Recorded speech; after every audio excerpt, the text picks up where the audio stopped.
Hello, everyone. Today, we'll talk about the top 3 mistakes business owners make on the legal side. The official podcast of BNI Success Link, your link to success. Hello again, everyone. I'm your host, Rav Mandiratha from Social Squares, where landing leads is where my business leads. Today, we are going to talk about the top 3 mistakes business owners make on the legal side. And I have an expert with me here, Rich Polson, who's a business attorney. And Rich, welcome to the show. Thank you for having me. And Rich, why don't we start with you, introduce yourself and tell our audience about your background? Sure. I'm a business attorney. I'm located in the city of Alameda. Been an attorney for over half my life now, but I've been solo for the last 8 years. I work with local businesses, litigation, and transactional matters. Could be contract claims, fraud claims, lawsuits between businesses, and lawsuits between business owners. I also do some transactional work, entity formation, forming an LLC, limited liability company, corporations, partnerships, business succession plans. On top of that, I am the chair of the business law section for the Alameda County Bar Association, and on the board of directors for the City of Alameda's Chamber of Commerce. That's awesome. So you've seen the entire gamut from the business inception to succession. That's pretty awesome, and I'm sure our audience can take a lot of learnings from this session. You learn a lot of lessons practicing in those areas. Cool. So let's start with the top 3 things every new business owner who wants to incorporate in 2022. We are already in February, but what would you say are the top 3 things a new business owner should think about before they incorporate? Sure. I think the first issue is, what kind of entity are you going to be? In California, you have some options. You could be a sole proprietor, just go out, get a business license, and you're off and running. You can form a limited liability company or LLC. You can form a corporation. You can form a partnership. Each one of those has different operating costs. They'll have franchise tax fees. There's different liability protections that they offer, and there could be different tax consequences. So understanding the different types of legal entity you could be is important for any business owner to know. Second issue is really how to operate the business in a legal sense. A lot of business owners know the product that they're providing or the service they're providing, but they don't necessarily know how to maintain an LLC or a corporation. Like I mentioned, there may be annual meetings, there may be fees, there may be annual filings that need to be done. Failure to adhere to those can mean the loss of that legal entity and some of the protections that they afford you. And then the last thing is something that business owners rarely think about when they're starting out, but they should keep in the back of their head is, what are they going to do next? Business succession planning is very important. You want to know who's going to take over the business. If it's a family-owned business, who's going to take the reins, so to speak. Is that person available? Are they qualified? Are they available to do it?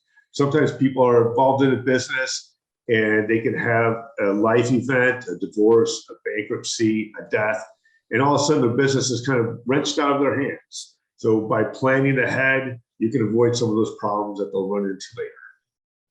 Wow, that sounds like a lot of thinking I should have done before I incorporated, but it's been 10 plus years now. So I hope I'm on the right track. Yeah. Well, you can always have a review. It's never too late. You can do conversions. If you have one sort of entity, you can change it to another. And sometimes for tax purposes, you may not need to make it right away, but later down the road. So it's never too late to get a check-in. That's interesting. And thank you for that insight. That's a good segue into my next question for you, which is essentially, what are the top 3 business issues you have seen which business owners face, or it might be litigation, lawsuits, or other type of issues? What would you say are the top 3? Top 3 generally, one, it will be a failure to adhere to a lot of those requirements that I spoke about earlier. On top of filing franchise tax fees as appropriate, filing with the Secretary of State. Sometimes business owners, there'll be a mismanagement of funds, there'll be a commingling of funds, and that can result in litigation between business owners. Another issue I see with a lot of clients is really a failure to vet the other side of a contract. When you can buy a product that's never shipped, you may ship a product that's never paid for. Sometimes business owners have to act quick, and they can't do a lot of the vetting that you would want in a normal business setting. They see a good deal, they have a product they need quickly, decisions are made quickly. And well, that's sometimes the need. That's the fact of the way business is done sometimes. But a lot of times when businesses fail to do that, it can be a lot harder to right the ship when the other side doesn't fulfill their obligations under the contract. Third, I would say it's a lack of clarity in those contracts. A lot of businesses will use the same contracts over and over, and situations or circumstances will develop that makes it difficult for one party or the other to fulfill the obligations of the contract. And there's a lack of clarity as to what to do next, what the revenues are, what are the next stages, and that can result in litigation itself. A good contract is where everyone does what they're supposed to do. A great contract is when everyone does what they're supposed to do, and it's enforceable in a court of law. A lot of people will have good contracts. That doesn't make it a great contract. You don't want to have to worry about how it's going to hold up in a court of law, but when things go wrong, that's very important. So it's something that you have to kind of plan for the inevitable. That's a very interesting distinction between a good contract and a great contract. And I've known startups and entrepreneurs who would use contracts right off the internet. So I'm sure they don't even fall under the good category. A lot of them, and it can be very state dependent. A contract that's enforceable in Illinois isn't necessarily going to be enforceable in California. California has very specific laws, and they can be very consumer friendly in some areas, and they will put limits on what people can contract to do or to not do. There's different laws with interest rates, there's different laws regarding penalties and things like that. So it is good when you're entering into a contractual relationship with the business to have an understanding of what you're agreeing to and what the revenues are if things go bad. That's quite interesting. And I didn't realize that by state, there could be so much difference. So thank you for sharing that. Talking about contracts reminds me of contractors, because we work with a lot of home improvement contractors.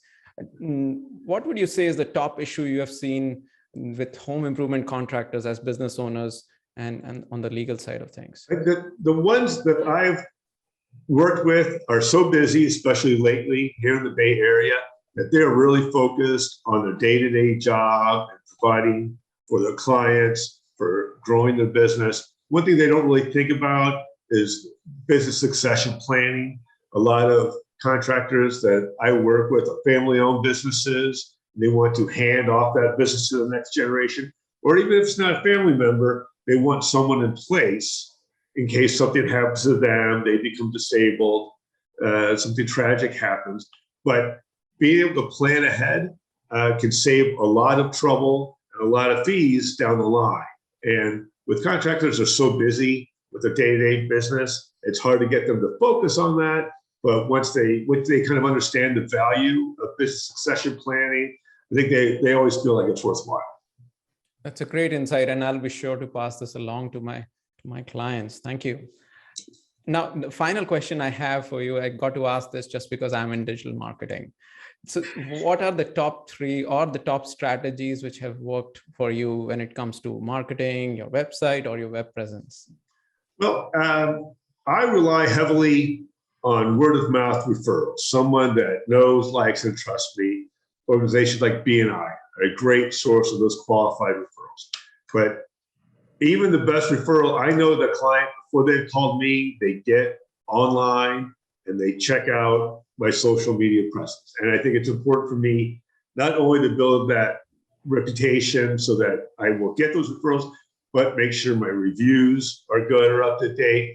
I get a lot of referrals. People check me out the Better Business Bureau. So I know that regardless of how good that word of mouth referral is, I want to maintain a good social media presence because I know that's always going to be checked in before they give me a call.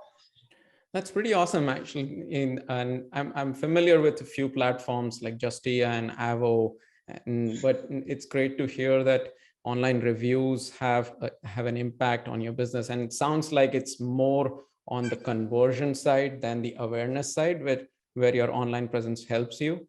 So that's pretty awesome. I think that's true. I've heard a good website won't get you a client, but you could lose a client with a bad. So I think it is important to kind of maintain. But I have had a lot of customers say that they heard about me, but the first thing they did after they heard about me was they checked me out on their own. They did a little investigation. So it is very important. Right. And actually, that's a good tip for anybody who's starting on as an attorney to have a good website and have a website which is not just a brochure put up on the online version, but a website which informs the user with the power of reviews, with social testimonials and social media presence. Great. Thank you so much, Rich. This was an awesome session. Thank you for your valuable insights, and I'm sure our audience would love this. Thank you again. Thank you. Appreciate the opportunity. The official podcast of BNI Success Link, your link to success.